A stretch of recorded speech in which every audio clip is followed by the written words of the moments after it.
And he's sitting there and he asks Andy Grove. You don't ask Andy Grove any stupid question, and he did. And all the cameras in the room went right to me, and I'm sitting there like this, and Andy Grove jumps off the stage, and he's a little Hungarian.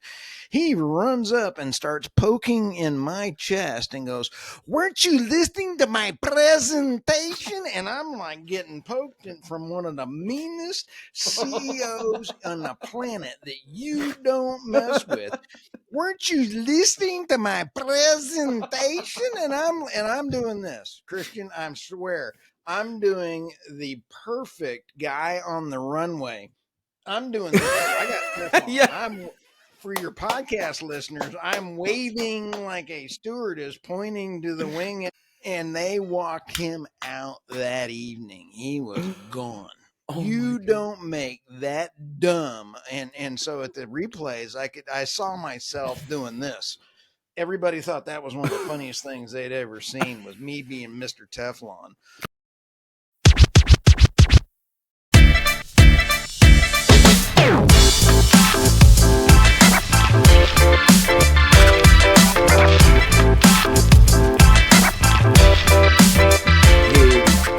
Ladies and gentlemen, welcome back to another stellar episode of the Oilfield Leader Podcast. Today, incredibly honored to have the legendary Stuart Turley. Stuart, if you don't know by now, first I want to ask what rock you're living under, because it's pretty substantial apparently. But Stuart is one of the premier energy communicators that we have. There's a lot of people who do speak on energy issues, and they come from a variety of levels and a variety of tacks. So one of them, let's say, for example, would be Alex Epstein, right? He's very much on the national level, and he does discuss those sorts of things. But Stuart gets really more into the nitty gritty. And don't you even have a daily podcast on that? Tell me briefly about that, Stuart. And welcome, by the way, buddy. I'm sorry. Oh, thank you so much, Christian. I've gotten so much. I want to give you a shout out as well, as your new podcast is rolling. It is fun. Thanks, man. Thanks. Oh, you bet. Hey, I do have my daily show. It's the Energy News Beat Daily Show, and we're running our podcast with Michael Tanner and I on our daily. I absolutely love Michael Tanner. He is an absolute joy to be a business partner with, and he and I yuck it up. And Christian, I wish you could see, because the bloopers behind the scenes, you and I are really kind of having fun here, but Michael is one of the hardest working young men I know. And he does not like, I want to reach out there a little bit more on the edge a little bit every once in a while and start saying, this is really, really bad and almost a conspiracy theory. And he's going, nope, I'm booming this story. Boom. No story for you. I mean, he's like a soup Nazi on Seinfeld. Boom. But having a balance like that is so important as well for the podcast. But what we did a little differently on the podcast is we run conversations with Stu and Energy as one segment of it.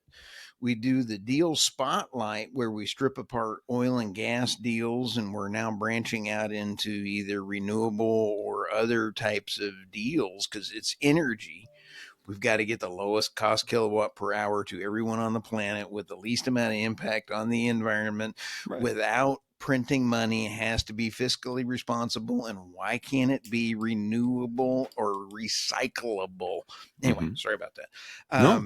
And so when we take a look at that, we'd run these through the same channel, and it has blossomed into this animal. It's kind of weird. Isn't it funny how when you create something and you put it into the world, it takes a life of its own, and now you don't own it, it owns you, and you're running to catch up, to keep up with everything that you've done, because so many people really enjoy and really depend on what you've been putting out. Isn't that amazing? And Christian, it's really weird. The feedback that we're getting is phenomenal from around the world. I truly enjoy getting to visit with Irina Slav from Bulgaria and Tammy Nemeth and from the UK and Canada, and then David Blackman every single Monday morning at 8 o'clock. It's on the Energy Realities.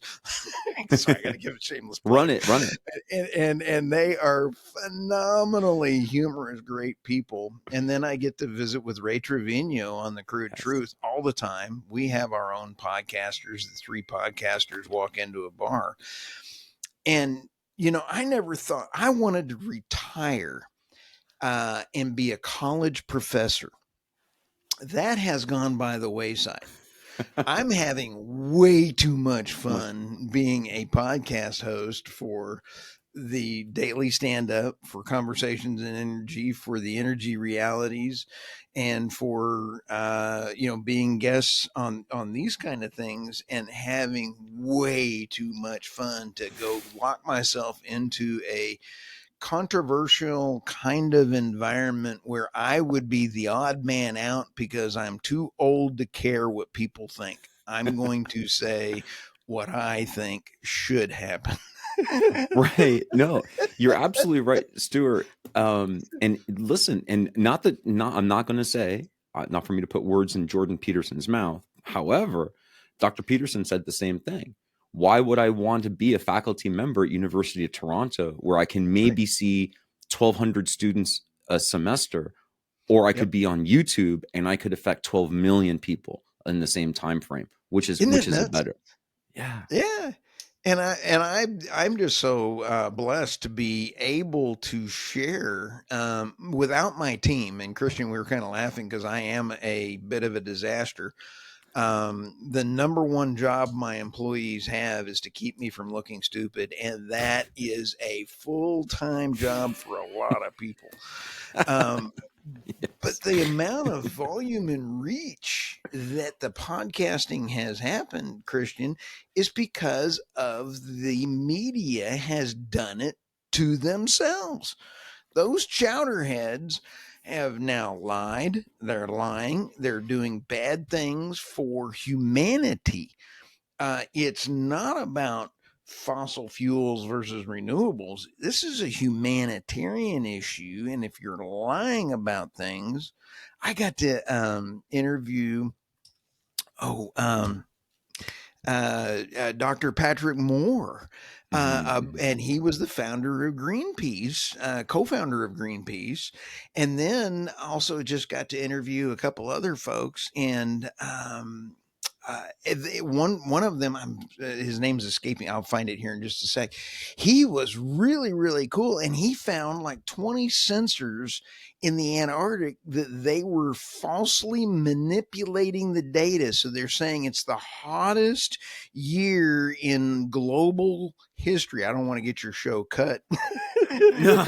but it is manipulating the data. And those Right. people are reaching out to me and saying, wait a minute, this is not real. This is what's real. It's kind of cool. Well, I think that when you put yourself in a position where you're a truth teller, as we were kind of saying a little bit earlier, right? When you're a truth teller, you're always going to have detractors because they have other agendas to serve, but you're going to Right. find people who are going to hear your clarion call without a doubt. And I think lying is insipid, obviously, from obviously on so many levels, but on this level that I think we're discussing, it's because you're robbing people of the opportunity to make an informed choice. And Right. now, whether you coerce someone by physical means or you coerce them by mental means, it is exactly the same action in kind. It doesn't matter the Right. method, right? It's coercion. And I think that too many people are being coerced. But you said it yourself. You said it. A lot of the establishment has done it to themselves, because had they Right. not done it to themselves, there wouldn't be this backlash. There wouldn't be this comeuppance or the second guessing, because you've already Right. proven to yourself to be untrustworthy. So how can I trust anything you say? And I think that's become a very serious problem in this country overall. It's not a discussion that I was looking to have, but I Right. do agree that it is a horrible thing. Too many And, people have been robbed of the opportunity to make an informed decision. oh, absolutely. And I think that is a side benefit for podcasters. the podcasting channel has gone nuts. That's how I consume my information. I don't watch news anymore, except the Five and Mm-hmm. Gutfeld. Right. And then I can barely stomach the Five. I mean, Right. Gutfeld. I love Tyrus, I love Yeah. Cat, and I love Gutfeld, and the comedians that they have on there. That's the way I have to consume thing is other podcasters like yourself. I Right. listen to other podcasters. Does that make Right. sense? No, without Fox a doubt. News needs to go away as far as I'm concerned. Listen, I agree with you 1,000%, and I'm going to explain that. But it's funny because I like Gutfeld as well, but I'm going to embarrass myself here. I remember him when his show was called Red Eye, Oh yeah. and yeah, right, and he had Andy Levy was on as well. No, dude, Yep. dude, Red Eye was the best way back at. You almost wouldn't believe that was on Fox News. Wait, you're like, No. what? What did they say? What? Seriously, dude, Yep. that's crazy stuff. But unfortunately, And Tyrus is an absolute national treasure. I would love to sit down and visit with him and just any way that I could help him because we need more men like Tyrus. you Um, know. You know what? I think that when we put this up, we're gonna tag them and we're gonna call them out, and we'll see if we can't get them on your show. there you go. That'd be You'd baller. have to be an honor. You'd have to be there too. In fact, I'd fly to go see him. Hey, my mom lives in New York, so I would fly to go. I'll go with you. There we go. There, there we And then, like go. Matt Hilt told me yesterday, he's like, you know how you conduct interviews? You stand really close and you hold their hand really tight, and you look in their eye for an uncomfortably long amount of time until they Right. begin Go to ahead get and try really that with nervous. Tyrus. Yeah, nice. No, you would be rolled out and squished or fed to his reptiles. That is hilarious. You first. Right, right, Christian, right. you're first. Tyrus, I want to talk to you. I want to talk to you. No. No. let, No. let, let, let me roll back I here want to for a live. Sorry. yeah, right. Hey, I'll take that fight with Mike Tyson for $6 million. It will be the shortest fight known to man, and I can use 7/4 of that money No, and I'd like to for my have my hospital ear. bill. Yeah, I'd like to have my ear. No, I thank you. didn't Because either. if Right. yeah, Well, yeah, when he last comes night in and starts calling you on Van Gutfeld, Gogh. or the night Go. before, they were talking about the gummies that he came out with. Tyson came out with the Yeah. gummies that were in the shape of his ear. Oh my Holy goodness. smokes, that's about as nasty as it gets. No, there's nothing too on the nose about that, right? No, it's very on the nose. Good pun, Christian. um Let me ask you this, because like you said, and it's evident, and this is one of the things that I love, and I think that so many people love, is just to look at you. You're incredibly comfortable and you're incredibly happy, for lack of a better term, in what you're doing. But I want to ask you this. When you were growing up, what did you want to be when you were a kid? Like everyone is doctor, fireman. What I mean, because podcaster. I mean, listen, radio was barely invented, when you were a kid. So You're gonna laugh, and I'm gonna date myself here as far as age goes. My toys when I was growing up was a metal hoop. In fact, I've got it in the shop that I'm working on to rebuild my great granddad's blacksmith equipment. I've got it all set out there. My granddad was a blacksmith. My great granddad, and then my great granddad. We have all their equipment. wow. One of my favorite tools was a hoop. I mean, not tools, toy. Mhm. And I would run along behind that thing on sand and everything else. And I could make that hoop just dance and sing. And I mean, I'd run everywhere chasing a wheel. So now everybody has an iPhone, iPad. I had a metal wheel and a stick. Okay, that tells you how old I am. But um, when we sit back and take a look at where was I going? I had a senior moment. Dang. we were talking about when you were a kid. What did you want Oh to yeah. do? Oh, what did I want to do? My dad is the man that I trust the most in this world, and he retired as chief of staff of the 8th Air Force. Oh. And I wanted to be a flying preacher. Go figure that one out. I have no idea why. And then as Mm. I got older, see, my granddad Savage, great granddad Savage, was a traveling preacher back in Oklahoma. He had a route and he had a mountain lion jump on his back, and that was always resonating that I had to be a preacher. Then my dad became a pilot, and he grew up on the farm and didn't have a toilet until he was 16. Wow. So, you sit back and kind of look, indoor plumbing kind of thing. So you start looking at how all this pans out. No, I didn't end up getting my pilot's license because I kind of knew my limitations. Love flying. Right. But then, all right, podcast host, go figure that out. So you also, Christian, brought up a great point. You said, I'm always happy. That's not true.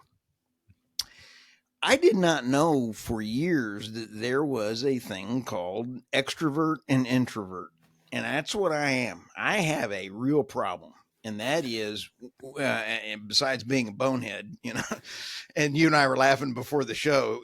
Pid is my middle name. Stu is my first name. Stu Pid. Please. But no, I don't like people, and Right. it exhausts me to be friendly and nice. I enjoy people, but I prefer being in the woods, sitting on a rock, talking to God than I do being around people. It's kind of weird, and I am weird, but Shocker, Stu. Shocker. shocker.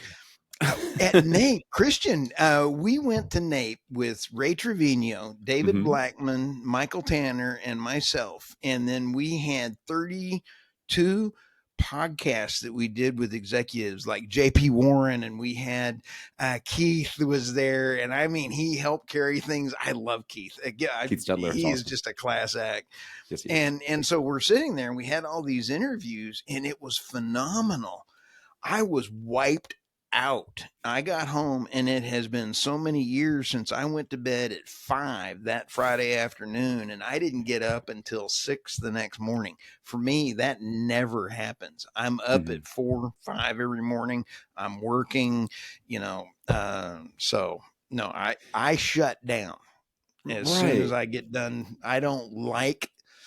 I have to go recharge my batteries. Sure. So if that makes Sure. sense.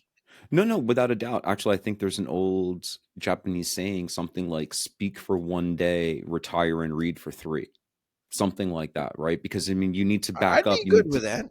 right? Because you need Eh, to be able to recharge the battery, intake new information, so you have something intelligent to say on that fourth day, and then right. you retire again for another 3 days. You take in information, so again, you have something intelligent to say. Well, and Did maybe it you was a bit of a did you misnomer. just did you read that into the Biden playbook? Because isn't that what they do? Is they put him on vacation 70% of the time so he might have something intelligent? Did I just ruin your podcast? I'm No, sorry if I I think I did. think that they. Well, actually, you know what? I'm a tremendous. You want to talk about weirdness, right? I'm a tremendous fan, and my very favorite television program is an old English show called Yes Minister and Yes Prime Minister.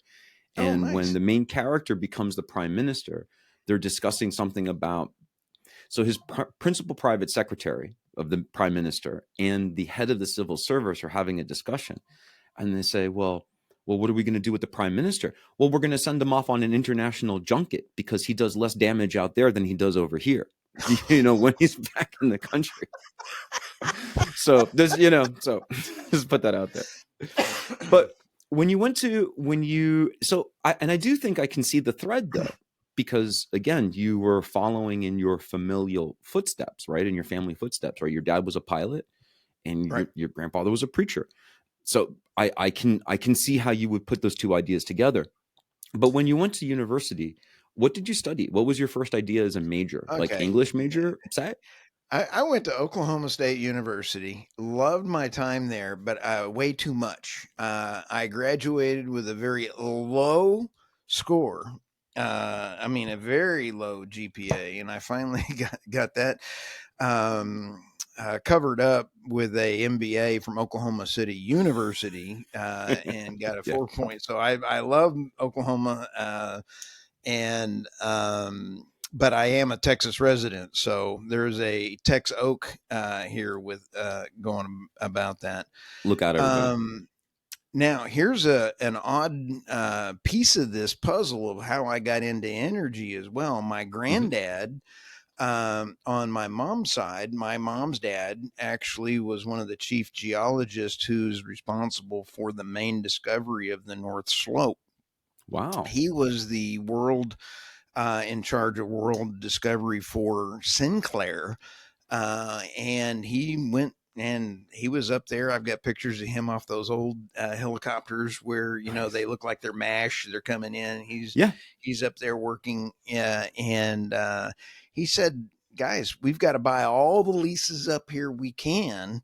If you don't, it's going to be a problem." And they said, "No, we don't believe you." And so, sure enough, that Exxon got them, and then Sinclair went bankrupt, and he basically just retired after discovering it and filing everything and all that. And so I've got the books where he was attributed as being one of the main players up there doing that. Wow. So he was an oil guy, and it's kind of you hear this part of the oil guy story, and then you have a pilot going on over here, and then you got a preacher over here. Over here. You're blending a real weird mix of things going on here. But that's what makes you unique. Obviously, everyone's life is unique, and that is a unique set of circumstances. But as you said, it, everything, or let me back up. Everyone's own life is individual to them and is Right. special to them. And sometimes what we think may be a mistaken choice, it really isn't, because it is your life, and in the end, there's no wrong answers. There's only choices, right? And Right. in the end, all roads lead to Rome. So you're going to wind up doing exactly what you were going to wind up doing anyway. No matter what direction you take, it's what you were going to wind up doing. But I wanted to go back and say, I take it back because I understand, maybe not happy. Maybe happy is not the word. Okay. Um, you're an extrovert, and I can imagine that you're generally not allowed to go to the store in public by yourself because you may not come home. I believe. Don't ask me how I know that. Um, but and I agree with you. Especially if I look at headlines in the news, which I don't. I dislike people. I love persons, but I dislike people because on the whole, it just becomes too unwieldy. With Right. persons, you can have a rational conversation, you can see where they're coming from, you can agree to disagree, you can share points between, you can have revelations. But with people, you can't do that. Only with Right. persons, right? And so I empathize 1,000% with you on that. But you know, are you a politician? Because you evaded the question. What was your major in college when you first went Um, into college? it's kind of actually embarrassing. I got a Underwater degree in, basket weaving is respectable. Don't worry. well, this was very close. It was a personnel management, and I got a 2.25 overall. So I did graduate barely, but I got a Okay. 3 point in my major. So that tells you that if it was not anything having to do with the major, I did not study. Right. Right. Right. Right. No. Hmm. Okay. So Okay. now, the now that I know that I'm never applying for another job, I'm not worried the fact that I got a 4 point in my MBA. Right. Yeah, okay, so I get that kind of covers it up. So that you don't like that going out there all the way. But at OSU, I did have the opportunity of working with some of the football players, and like Dexter Manley and those kind of guys that he went and played for the Redskins for about 10 years, and Wow. he couldn't read. And so, the school system did not do him any favors. So they just kept pushing him on through and everything else. Neatest guy on the planet. I really enjoyed visiting with him and trying to help him, but he could not read, the poor Hmm. guy. Right. And the system failed Dexter. Yes. That's what it is. And I think that my wife is a college professor, is a university professor at UTPB, and she frequently bemoans, obviously, what a lot of circumstances happen in the educational system. And I personally think that, and again, this is just my opinion, I could be wrong, that the introduction of guaranteed student loans had such a twisting, debilitating effect on the system, the university system in general, because now it didn't matter as long as you could get a body to sign a piece of paper saying they were coming to the school got their money. And it didn't matter whether that student could pay back or not. And it created a lot of unintended consequences.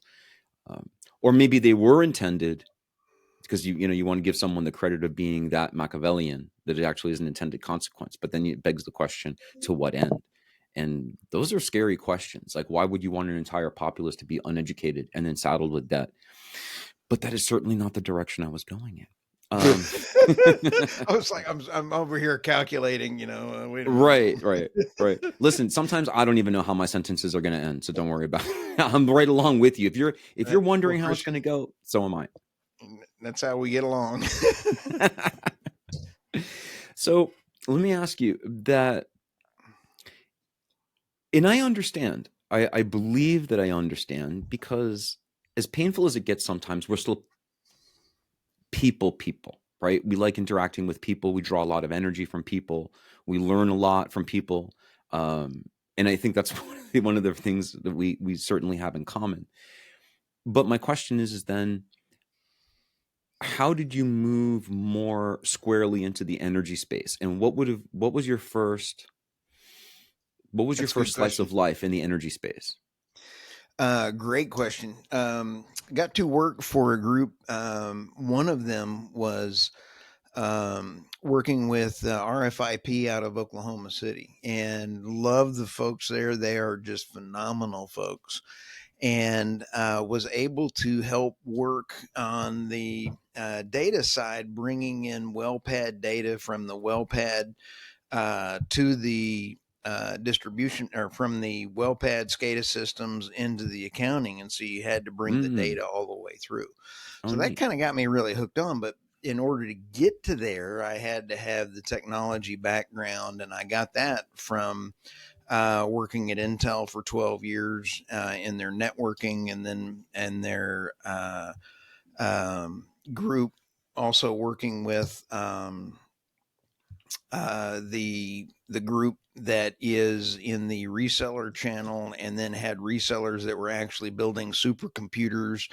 And so really nerding out was a whole key process in there. But where I really got a lot of good experience teeing me up to get into the space was actually working for my father-in-law. And he had a business in Oklahoma City, and it was a lot of fun. We built servers for education.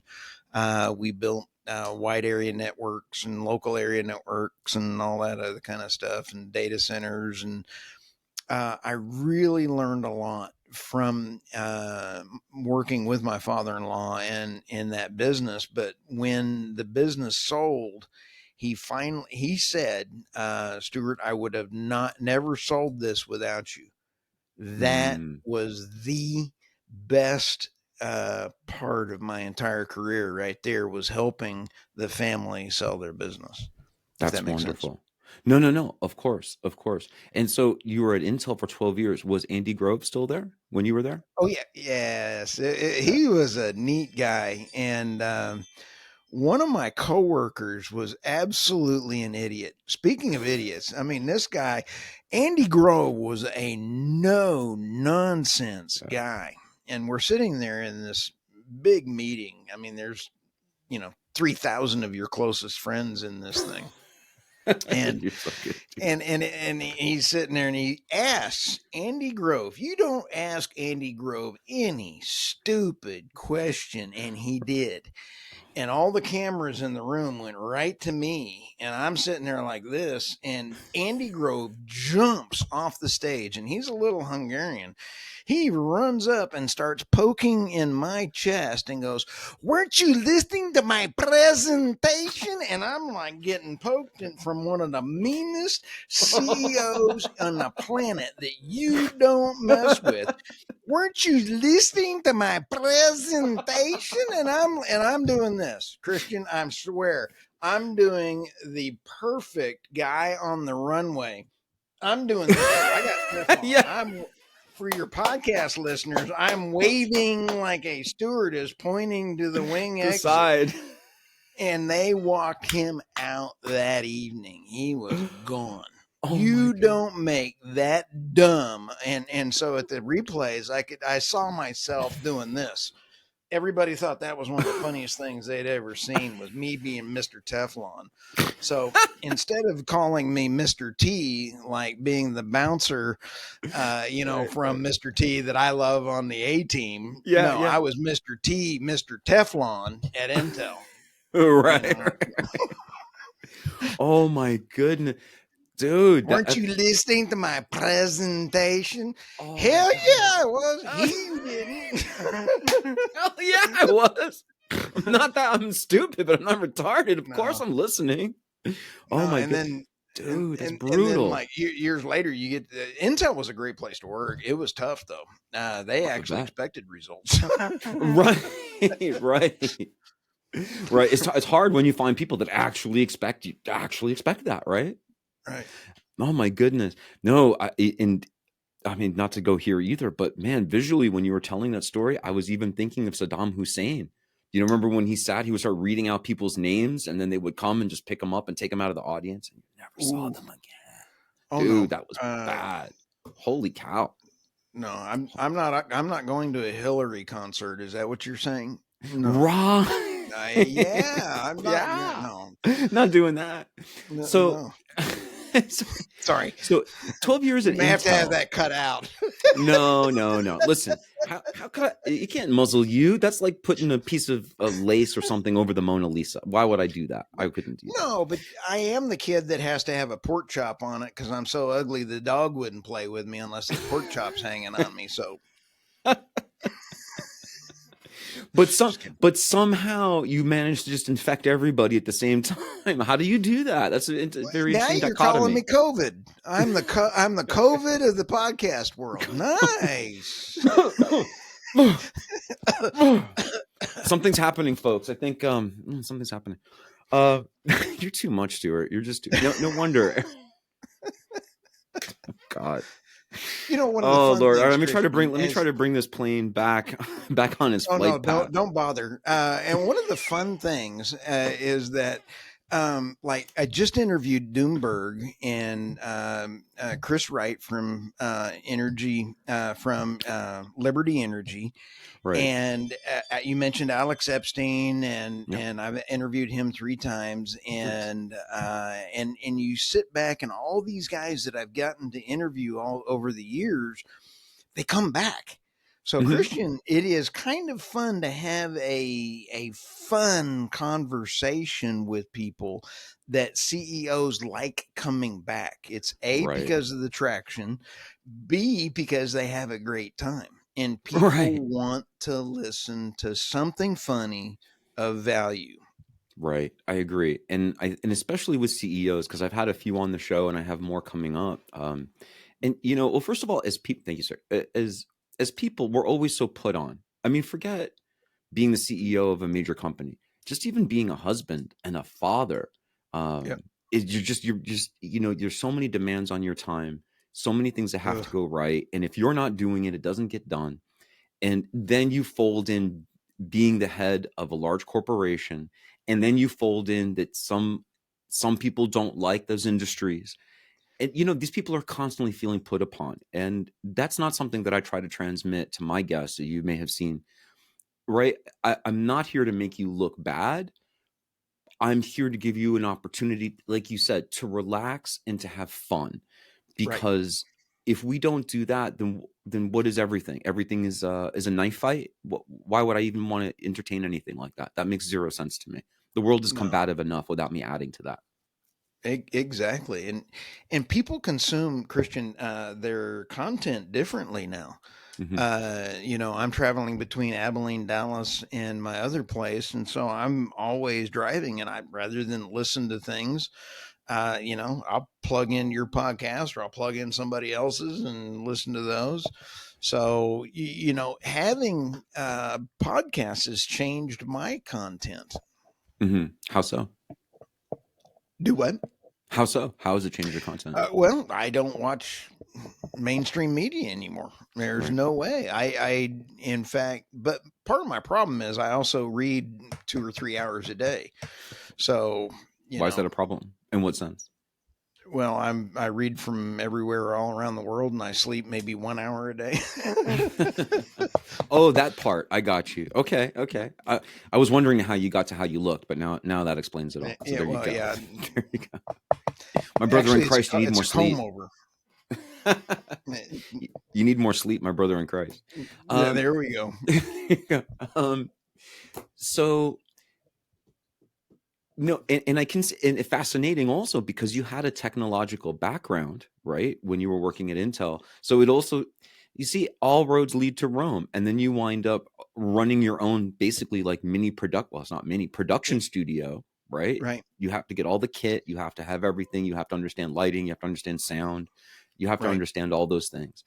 When did you, when did you first get the idea of going into podcasting?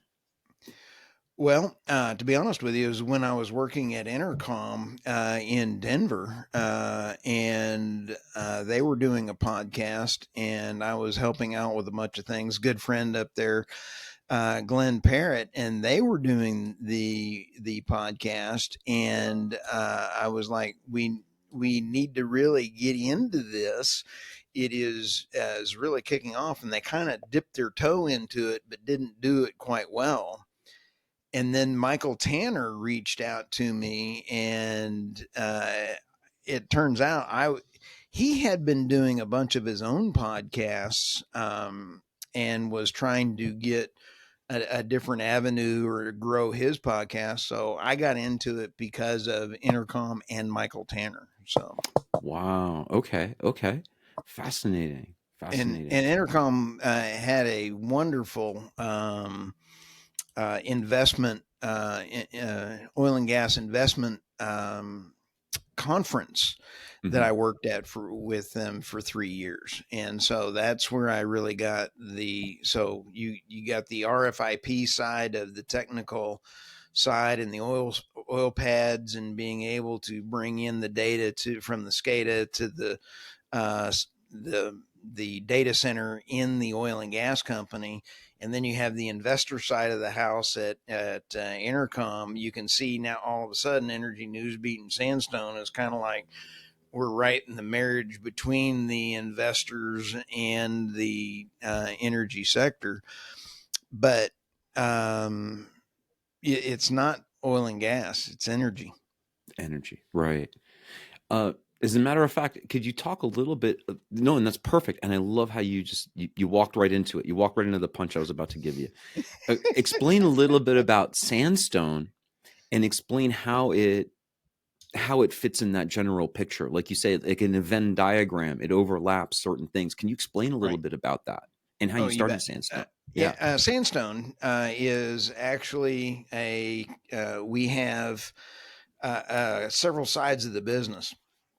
We have one side that's a consultancy side for oil and gas, for operators that we can analyze the deals and take a look at whether or not it's a producing well, whether the deal has PDP, whether or not it should even be invested in, or looking at financial forecasting. And we work with great companies like Combo Curve and Well Database for our software tools that we use. Nice.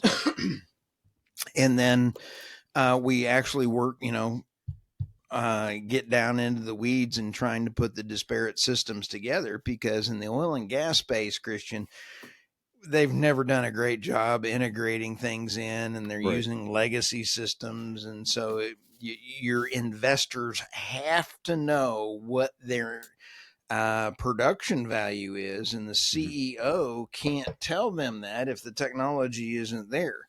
So you're seeing a marriage of Sandstone being able to do that. Well, here's the issue. The number one reason people want to buy from you is if you're a thought leader and can be Hmm. trusted. Right. Well, the best way to do thought leadership is to have the CEO of a company, doesn't matter.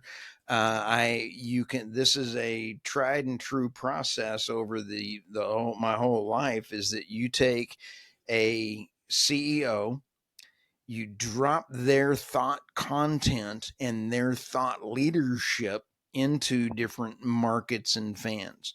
So Sandstone's got its own P&Ls and its business over here. Then we take the podcast arm, which is our marketing arm. We spend no money in marketing or anything else. And we have Energy Newsbeat, the website, got 26 million people on it last year. It's Huge. 7.5 million. Huge. People read the transcriptions of the podcast last year. And so we funnel in the thought leadership side into, and then we had we're at 1.2 million last year in downloads. So Solid. that's on the Spotify and everything else. And this month we're banned so bad. They hate me because I'm a humanitarian. A, I like God. B, anyway. So in fact, we are at. Let me tell you here real quick. And I'll tell you here in a sec. And No, it's you're good. about 600. And let's see here. YouTube Studio. I hate YouTube, by the way. And They're not fond of you either. It's okay. and so this in the last 28 days we've had 682 hours watched. That's when you have some of your podcasts are only 15 minutes. That's a lot. That's a metric ton.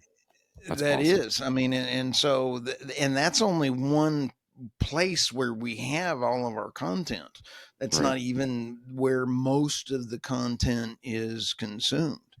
So as you fan in the thought leadership into a business, people will realize this, and it has happened for other oil and gas. We've been able to bring them in front of the investors. We've been able to then take a look at the deals. So it's a very orderly system in the back end, and it all comes down to thought leadership. Doesn't matter about the system.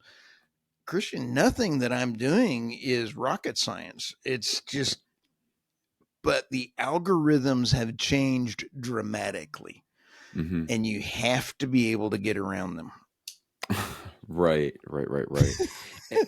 But I think that, and I have been, I research a lot on a lot of topics, obviously, that I have no choice. And one of them is YouTube. And they frequently say, replace the word algorithm with audience.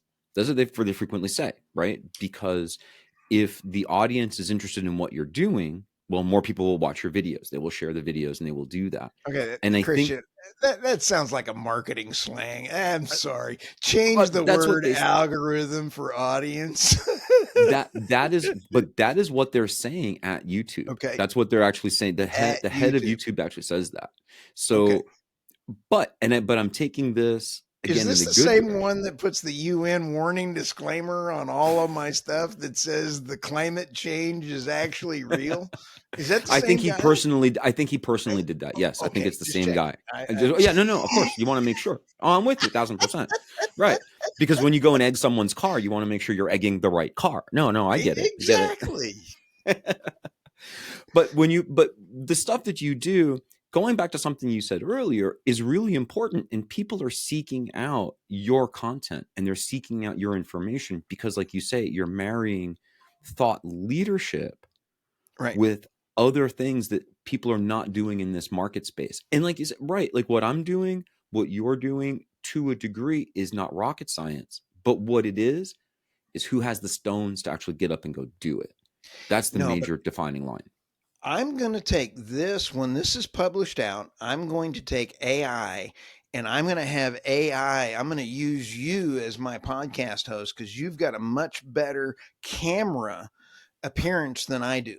So now Please. I'm going to strip and I'm going to steal your image, and then I'm Sure. going to portray, on the Stuart Turley. Hi, I'm Stuart Turley, and so I'm going to improve my image by using your video expertise and swab there. How's that? You'd be better off with max headroom, honestly. I love Max, by the way. Isn't that funny, right? And here we are just dating ourselves left and right, just right without a care in the world. Oh, no. Yeah, I remember during the Blitz back in 42. No, you're right. Like, how far back are we going to take this? Stuart, I want to really thank you. I want to thank you for appearing on the show, for willing to have a bunch of laughs and get together with a goof tablet like myself. I really Christian, again, thank you for having me. And I want to really make sure that we get you out there and really help get you to the next level of podcasting as well. So, your passion, and you're in the middle of Midland out there, and you've got a great team of people out there. I love everybody in Midland. I'm in Abilene a bunch. That's where my other office is. And so now I got beat up because they said I'm in West Texas a lot, and they go, "Where's that?" Abilene. They go, "That ain't West Texas." And I'm like, "Yeah, it is." I'm sorry, my good sir, but if you are east of the dry line, you are not in West Texas. If you've got a bunch of dead windmills on the side of the road that don't work, you're in West Texas. And there you go, right exactly. Exactly. If you don't see a rusted out SWD, just with some cattle and some longhorn, you are not in West Texas. You're not. Now, bless your heart, but you're not in West Texas. Oh, I got you. All right, that's awesome. All right, I'm close to West Texas. No, you know what? We'll give you a pass. We'll make you an honorary West Texan, even if you're in Abilene. It's okay. There you go. Oh, rock on. And I got John Wayne behind me. So does this make me an honorary West Texan? Oh, without a doubt. As long as you don't spit your chaw on my boots, we'll be all right. I'll tell you what. I'll make sure that Keith is in between me and you if I did that. That's He's got some arms. Dude, Keith's biceps are bigger than my head. I mean, I saw him yesterday. No, and homeboy, he's a brick house. He's a cool cat. Dude, he's a brick house. Even for a Canadian, no, we'll give it up to him. Listen, we took on Michael J. Fox. We'll take on Keith Stetler, even though he's a Canadian. He's a fine American. But you know what? He was carrying the tables out from Nape. And RT and I, Ray are over there just talking to each other, and he's carrying all the gear out. The man's a mule. I mean, and I mean that in the nicest sense. In the nicest way. Right, of course. Of course. No, I said the same thing about my dad. My dad was a horse. My dad was a workhorse. He's like, "What do you need? The building move 3 inches to the left? Okay, I'll do it." Right? And he'll move the building 3 inches to the left. That's the man was just a horse. Stuart, I want to say thank you so much, brother. I appreciate you. Would you be willing to come back on this? Absolutely. And absolutely. In fact, let's even do it a little squirrelier. Let's get you on mine, and then let's also even do some live ones occasionally and have some serious fun. You know what? I appreciate that. Let's get together offline. We'll discuss that and see how we put together a live event. And I think it's going to be hot. Stuart, thank you so much. What a pleasure. It really has been amazing to be able to talk to you and for you to share some of your stories. Thank you so much. Ladies and gentlemen, if you're not checking out everything you're doing, great job. Right back at you, brother. So ladies and gentlemen, please check out Stuart Turley. The man is everywhere. If you can't find him, you're trying hard not to. I'm promising you this. So get out there, check him out, and we'll see you on the next episode of The Oilfield Leader. Thank you very much, everybody. Thank you, Stuart. Take care, buddy. Bye. The Oilfield Leader podcast is brought to you by executive producer Daniel Corral, executive producer Jim Lynn, executive producer and voice talent, me, Mad Mac, production assistant Caleb Knott. The Oilfield Leader podcast is produced and hosted by Christian Lombardini. Copyright 2024. The Oilfield Leader and Christian Lombardini, all rights reserved. Peace.